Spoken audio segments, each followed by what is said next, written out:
채칠리아 성녀의 축일인 오늘 일독서 묵시록은 천사와 두루마리 이야기입니다.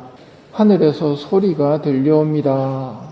그 천사의 손에 펼쳐진 두루마리를 받아라. 천사가 말합니다. 이것을 받아 삼켜라. 이것이 내 배를 쓰리게 하겠지만 입에는 꿀같이 달 것이다. 과연 그것이 입에는 꿀같이 달았지만 먹고 나니 배가 쓰렸습니다. 그때 너는 다시 예언해야 한다 하는 소리가 나에게 들려왔습니다.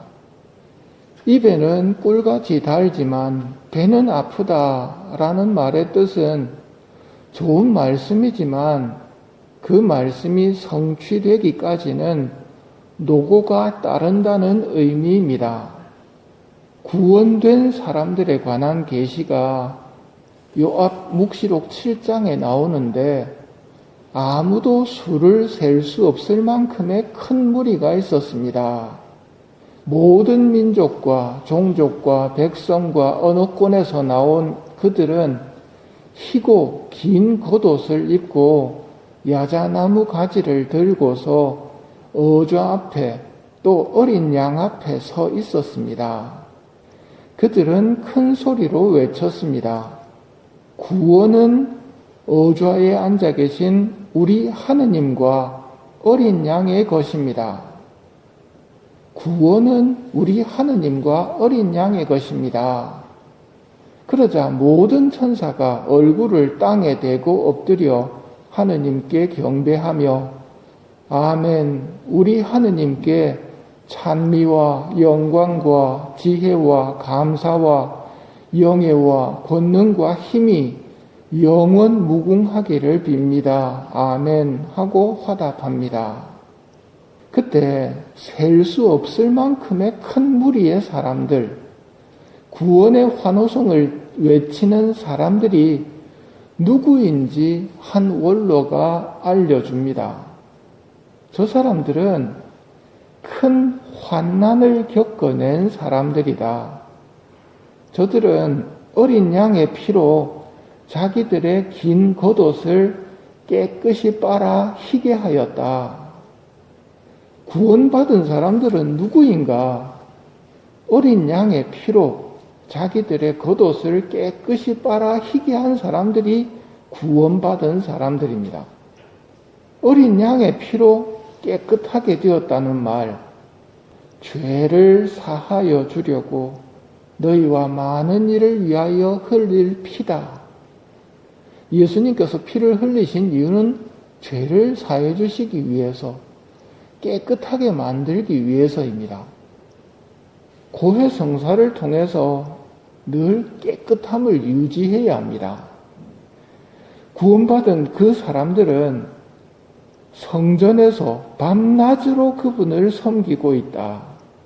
어린 양이 목자처럼 그들을 돌보시고 생명의 샘으로 이끌어 주실 것이며 하느님께서는 그들의 눈에서 모든 눈물을 닦아 주실 것이다 하고 설명합니다.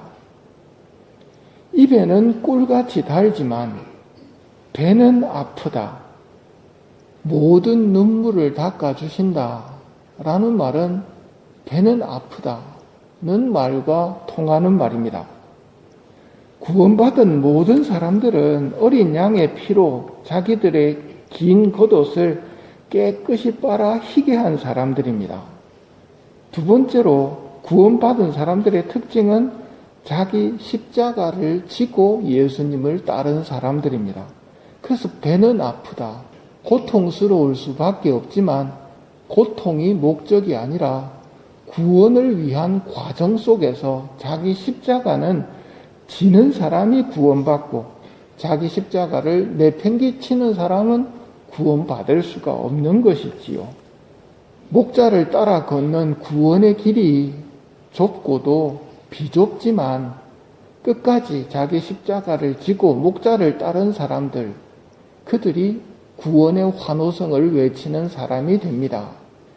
그들을 착한 목자께서는 생명의 샘으로 이끌어 주실 것이고 하느님께서는 그들의 눈에서 모든 눈물을 닦아주실 것이다 하고 행복한 마무리이자 행복한 시작을 알려줍니다. 이 행복을 차지한 이들은 밤낮으로 성전에서 주님을 섬기는 특징이 있었지요. 기도하는 집인 성전에서 기도하는 사람이 천국 복락을 차지하는 사람들입니다. 하느님 아닌 다른 것에 마음을 뺏긴 사람들은 성전을 강도의 소굴로 만든 불행한 사람들이 되는 것입니다.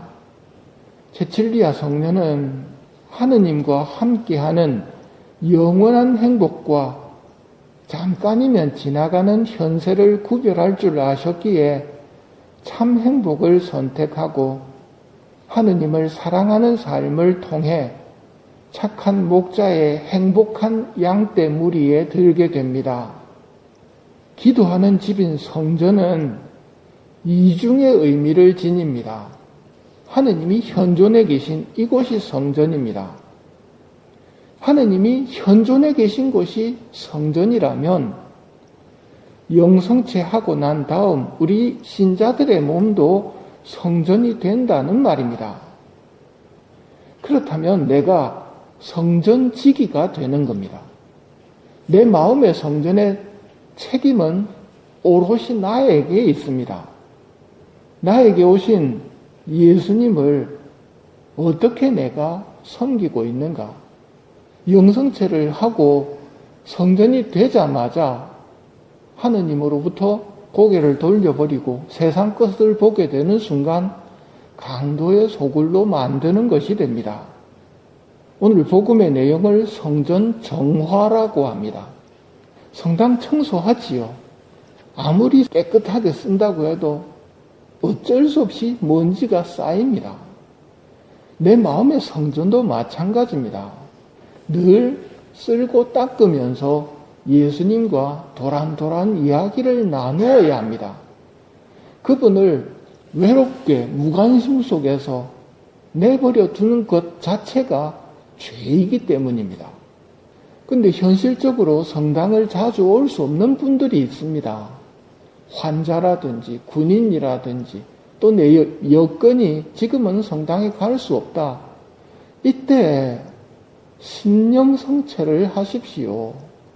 신령성체는 어떻게 하느냐에 따라서 영성체만큼의 힘을 내는 것이고 예수님을 기쁘게 해드리는 방법입니다. 집에서 기도 시작하실 때 먼저 신령성체부터 하십시오. 예수님, 제 마음에 오십시오 하고 그 예수님께 기도를 시작하는 겁니다. 그러면 내 마음의 성전에서 기도를 하는 것이 되는 것이거든요. 신령성체를 잊지 마십시오. 그리고 내 마음의 성전 정화는 매일 청소를 하듯이 이루어져야 한다는 것. 강도의 소굴로 만들지 않도록 예수님을 외롭게 무관심 속에 내버려 두지 않도록 늘 예수님과 함께 살아가는 삶을 살아가야 합니다. 그것이 우리의 소임입니다. 영성체한 사람에게는 그게 첫 번째 소임일 것입니다.